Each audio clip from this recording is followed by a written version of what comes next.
Thank you, Dr. Briscoe. I think I'm going to put you down for my eulogy. I enjoyed listening to it. I just wish half it was true.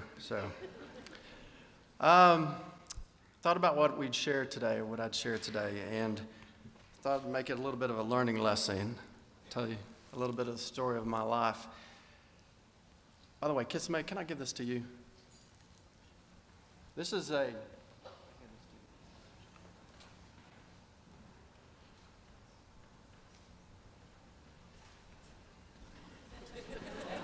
Yes. No, you can pass it around. Y'all pass it around. This is a sculpture I did in college. You can hand it.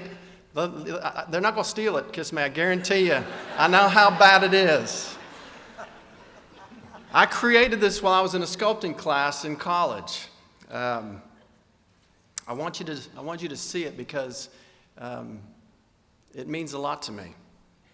Specifically with regards to the difficulty and the complexity of sculpting a human head. I know it's awkward for you to hold a human head in Convocation, but nonetheless, feel free to pass it. And as you can tell, and as you pass it around, it's a very crude form. It's proof that I'm not a sculptor. I was an economics major. We don't know much about art, but I will tell you, I have proof that I'm not Michelangelo, and you're holding on to it. I took this class as an elective in college, and it quickly became one of my favorite classes next to creative writing. In this class, we used a method called the lost wax method, and essentially what you do is you take styrofoam, you put wax on top of it, you design the head, then you put sheet metal around it, you pour plaster in that, and there's a board on the bottom. It hardens, and then you take that plaster and you stick it in a furnace and you burn out or lose the wax or the styrofoam on the inside. And what you have left is a cavity that you pour molten metal into. Hopefully you pour it in without burning yourself. I got close a couple times. While I was creating this project, I was reading a book called Red Storm Rising by Tom Clancy. Any Tom Clancy fans in here? So over spring break, I sat there reading the book and sculpting. In this novel, there's a Russian general, and he was the model for that head. By the way, I don't know if you know this, there's a monocle. I always thought the Planters peanut guy was pretty cool, so I put a monocle on him. While my project was not perfect, I learned so much from this class. For example, take a look at the ears as you pass it around. They don't match. I spent so many hours analyzing the design and anatomy of ears, and yet all the time I spent, it didn't help at all. I did a horrible job. I had to redo them so many times until I finally got fed up and slapped them on the head. I slapped the ears on the head, I didn't slap the head. You could see my frustration just in the design itself. Through it all, I realized just how complex the human ear is. The curves and the cavities are so intricate. And then there are the eyes. How do you put life in the eyes of an inanimate object? How do you make it come alive? The trick, I learned, was to get a hot iron and put the hot iron on the eyes, melt the wax until it's shiny, and then when the light reflects and hits the eyes, it bounces off as if they're alive. Oh, and I forgot to tell you that the head is made of aluminum. We took 3 pistons out of the engine of a car in a junkyard, dropped them in a metal forge, melted them down until we could pour it out into the mold. It took a lot of time to put it together, but it still has imperfections. But with all the imperfections, it is one of my favorite pieces that I ever did. As I made this piece, I felt like I was playing. No pressure, no demands, just creating and enjoying my creation. And my fingerprints, and now your fingerprints, are all over this sculpture. I know it better than anyone, and it is a joy to me. Through the adventure of creating, God was teaching me a lesson. You see, creative is just one description of our God. God is a creative God, and creating is something He enjoys. You and I are one of His many creations, but one with distinction. You and I, we are made in His image and His likeness. His fingerprints are all over you, and they're all over me. We are His creation. He knows you inside and out, and He loves you. He knows your dreams and your disasters, and He loves you. He shares your tears and your laughter, and He loves you. And because you are created by Him, you are valuable. You're amazing. God has blessed you and equipped you with some characteristics and traits that He instilled only in you and no one else. You are His handiwork, His sculpture, His masterpiece, and you give Him great joy. And to top it off, He made you out of something as common as dust. In fact, He took a deep breath and then gave you CPR by breathing the breath of life into you. And that very breath of life is in each and every one of you, and it's in me too.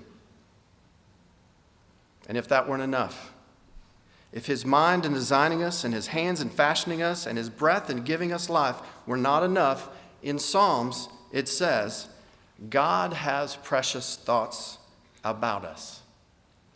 These thoughts are so many that they cannot be numbered. In fact, they outnumber the grains of sand.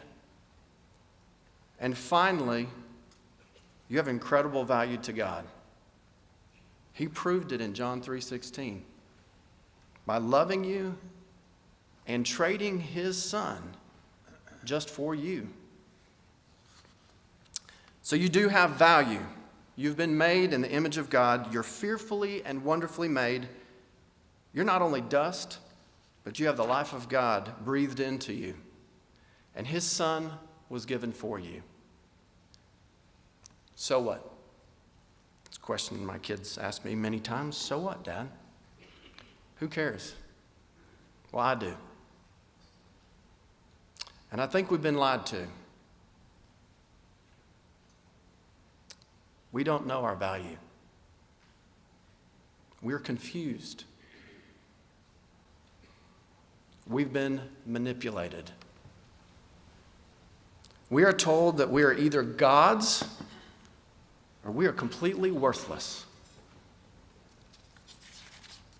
At least that is what the world tells us every waking hour. We are worth nothing, or we're the center of the universe. And both of these are lies. Both of these are beliefs that affect the way we treat others, we treat ourselves, and we treat God.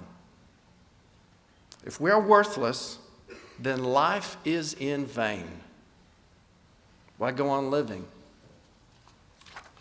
Or if we're gods, then murder and violence are viable answers to any of life's problems because we're gods and we can do as we wish. But God doesn't agree. God says He's God and we are His creation and we have value because He loves us and He created us and He breathed into us. And it is only when we have a true picture of ourselves through His eyes that we understand each other. Because we are made in His image, the image of God, not in the image of the world. Here's a picture of me when I was 4. Do y'all have to do that? Do you have to laugh?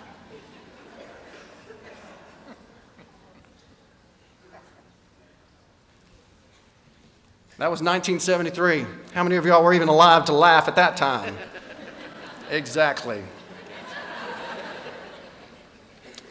I know, 1973. Boy, he's old. But yeah, thank you for withholding your laughter from the fashion statement I was making that day at school. By the way, let's go back to that picture because I want to talk about the glasses real quick. I hated those glasses. I was 4 and I couldn't see and I had to wear glasses. People, glasses. Unfortunately, there weren't many choices of fashionable eyewear at the time, so that's what I wore as a 4-year-old. They called me Little Professor. Yeah. Or better yet, 4 eyes. And I know who said that out there to me, and I'm not offended anymore. Children can be so kind. Sad thing is, what comes around goes around, and these are the glasses that I now wear.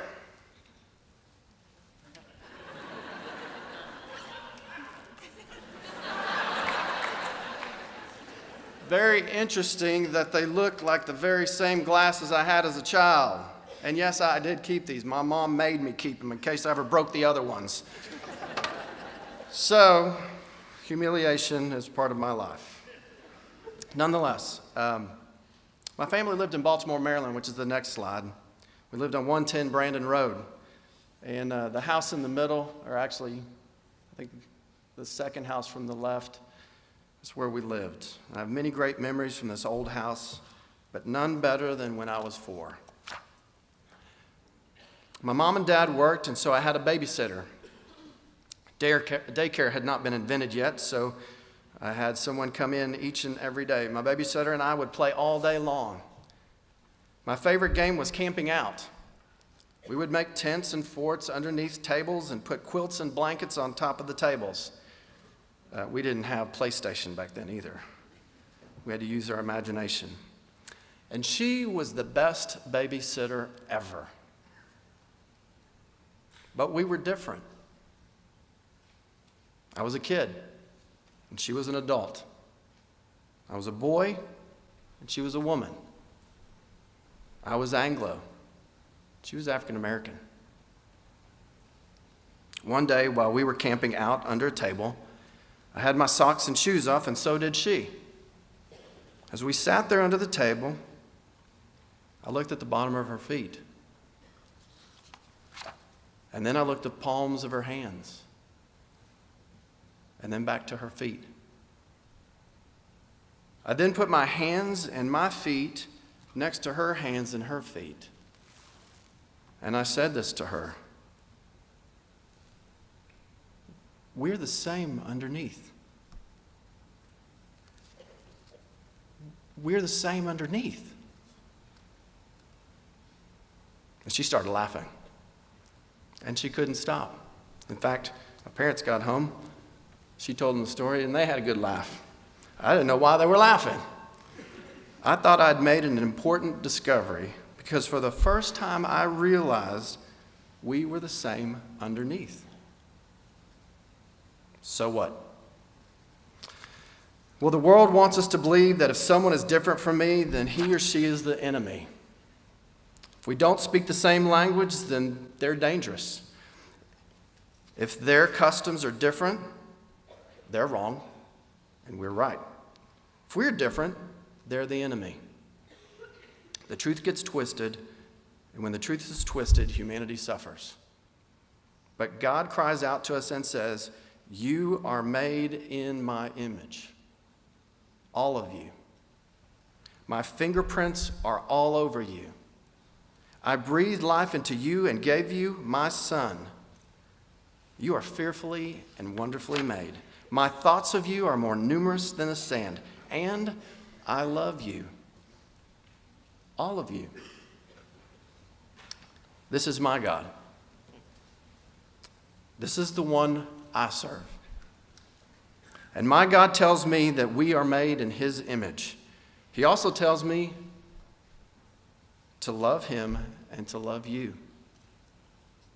If I had a spiritual job description, it would say, number 1, love God. Number 2, love others. And number 3, repeat. So how then should we live? How do you answer life's questions? How do we solve the ethical dilemmas before us? The differences we have and those troubles that are racing our way. How do you handle them? How do you deal with societal problems like poverty, suicide, opioid abuse, trafficking, crime rates, unemployment, genetic engineering? Is anybody depressed now? I'm getting depressed reading this. Immigration, refugees, racism, war. Each generation has its own questions, and it must answer these questions. But it's my hope at this convocation, at this gathering, that you'll take seriously your value and the value of others. That you'll earnestly pursue the passions that He has placed inside of you, because you are made in His image, and He is equipping you as we speak with the necessary tools to solve the problems that we as a society are destined to confront. So as you walk through campus this year, I challenge you to acknowledge who He is and who you are. Appreciate the similarities and the differences around you that He made. Avoid the lies that you're a god or that you're worthless. Build friendships with all you come into contact with. Chase after God's dreams for you. Cry out to God when you're frustrated and at the end of your rope. Dance when you're happy, unless you're Baptist.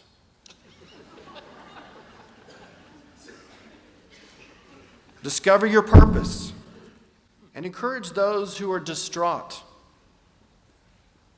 And this is for our faculty, for them to hear this. Y'all, engage in the classroom. You are on the top 6% of the world when it comes to education, and you've been given it to you on a silver platter. Engage the faculty. They want to pour into you so badly. Don't miss this opportunity. Forgive yourself and forgive others. Be fearless in the face of lies. Gaze at the universe with utter amazement. Grab opportunity when it runs your way and harness your energy and use it to heal the world's illnesses. Ignore discouragement. Invest in eternal things. And finally, and most importantly, listen. Just listening to someone else proves that you value them. Above all else, remember, we were made in the image of God, all of us. We are the same underneath. God bless you this semester as you walk with Him. Thank you.